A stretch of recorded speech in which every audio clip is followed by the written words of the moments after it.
Shortly after the publication of the Declaration of Independence, Britain and her American colonists went to war. At first glance, the colonists seemed destined to go down in quick defeat. Washington's ragtag, poorly trained army faced the well-trained forces of the most powerful country in the world. In the end, however, the Americans won their war for independence. Several reasons explain the colonists' victory. First, the Americans' motivation for fighting was much stronger than that of the British, since their army was defending their homeland. Second, the overconfident British generals made several mistakes. Third, time itself was on the side of the Americans. The British could win battle after battle as they did and still lose the war. Fighting an overseas war 3,000 miles from London was terribly expensive. After a few years, tax-weary British citizens called for peace. Finally, the Americans didn't fight alone. Louis XVI of France had little sympathy for the ideals of the American Revolution. However, he was eager to weaken France's rival, Britain. French entry into the war in 1778 was decisive. In 1781, combined forces of about 9,500 Americans and 7,800 French soldiers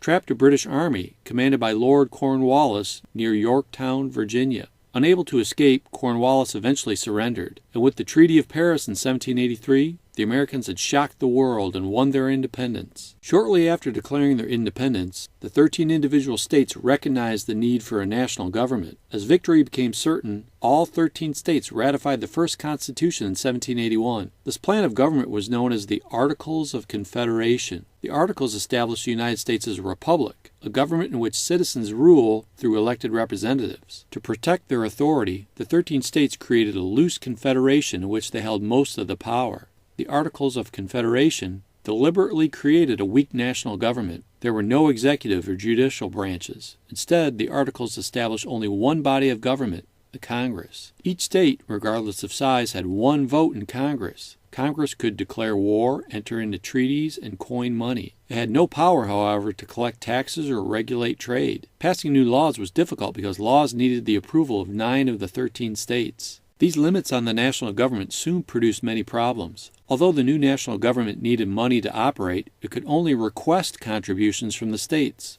Angry Revolutionary War veterans bitterly complained that Congress still owed them back pay for their services. Meanwhile, several states issued their own money. Some states even put tariffs, or a tax on goods coming in from neighboring states. Colonial leaders eventually recognized the need for a strong national government. In February 1787, Congress approved a constitutional convention to revise the Articles of Confederation. The Constitutional Convention held its first session on May 25, 1787. The 55 delegates were experienced statesmen who were familiar with the political theories of Locke, Montesquieu, and Rousseau. Although the delegates shared basic ideas on government, they sometimes disagreed on how to put them into practice. For almost 4 months, the delegates argued over important questions. Who should be represented in Congress? How many representatives should each state have? The delegates' deliberations produced not only compromises, but also new approaches to governing. Using the political ideas of the Enlightenment, the delegates created a new system of government and a new constitution. The American flag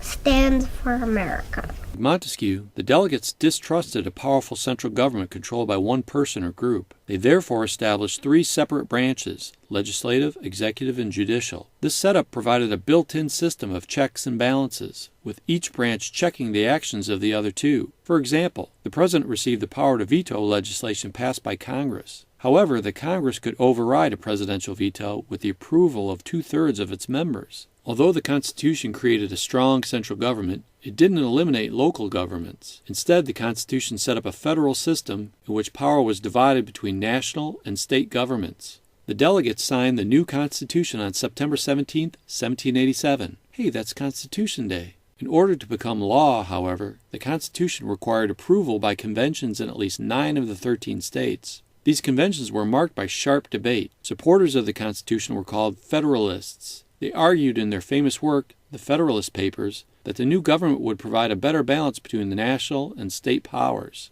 Their opponents, the Anti-Federalists, feared that the Constitution gave the central government too much power. They also wanted a Bill of Rights to protect the rights of individual citizens. In order to gain support, the Federalists promised to add a Bill of Rights to the Constitution. This promise cleared the way for approval. Congress formally added to the Constitution the 10 amendments known as the Bill of Rights. These amendments protected such basic rights as freedom of speech, press, assembly, and religion. You'll talk about them more in your government class. Constitution of the United States. Now, we had to memorize the preamble of that. The Constitution and the Bill of Rights marked a turning point in people's ideas about government. With George Washington as the first president of the United States, they're now called the United States. The Constitution and the Bill of Rights put Enlightenment ideas into practice. They expressed an optimistic view that reason and reform could prevail and that progress was inevitable. Such optimism swept across the world. However, the monarchies and the privileged classes didn't give up power and position easily. Over time, the struggle to attain the principles of the Enlightenment led to revolutions throughout the world. They're now called the United States.